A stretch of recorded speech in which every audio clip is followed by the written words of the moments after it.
लालच का जादुई फल। एक गांव में राजू नाम का एक लालची व्यक्ति रहा करता था। राजू हाथ में एक बहुत पुराना कैमरा पकड़े हुए बाजार में आवाजें लगा रहा था। अरे भाई, कोई है जो इस बहुत पुराने कैमरे को खरीदेगा, वो भी सिर्फ 5,000 रुपए में।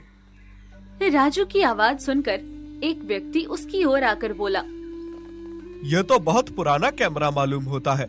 क्या ये अभी भी काम करता है? हाँ हाँ, यह अभी भी काम करता है। लेकिन इस पुराने कैमरे को कौन खरीदेगा? अरे, ये कोई मामूली कैमरा नहीं है। इस कैमरे की गिनती एंटीक पीस में होती है। मैं कुछ समझा नहीं। शहर में जब यह कैमरा बेचने के लिए जब तुम जाओगे तो ये लाखों रुपए में बिकेगा। तो फिर इसे तुम इतने सस्ते में क्यों बेच रहे हो? मजबूरी में बेच रहा हूं। मुझे अभी इसी समय पैसे की बहुत ज्यादा जरूरत है। उस व्यक्ति ने तुरंत 5,000 राजू के हाथों में पकड़ा दिए और कैमरा लेकर चला गया।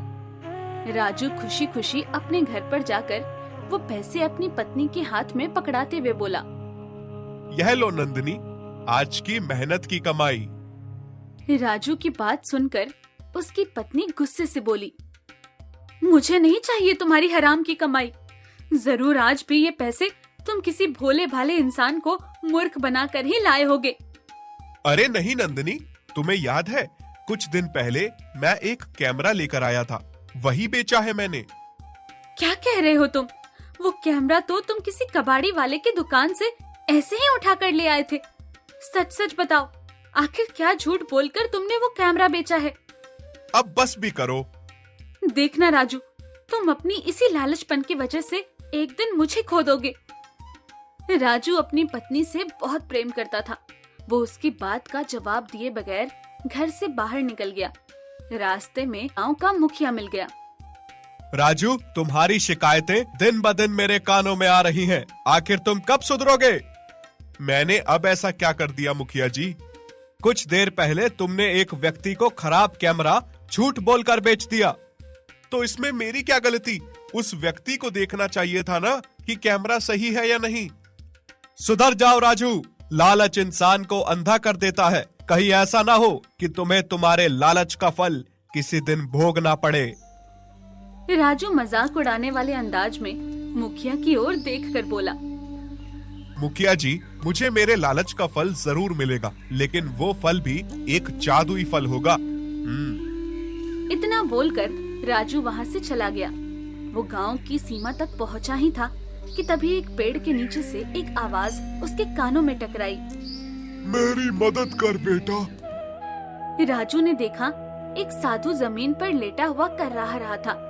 राजू उसकी ओर देखकर बोला, क्या हुआ आपको साधु महाराज? मेरी कमर में मोच आ गई है। क्या तुम मुझे उठाने में मेरी मदद करोगे? इतना बोलकर उस साधु ने अपना हाथ आगे बढ़ा दिया।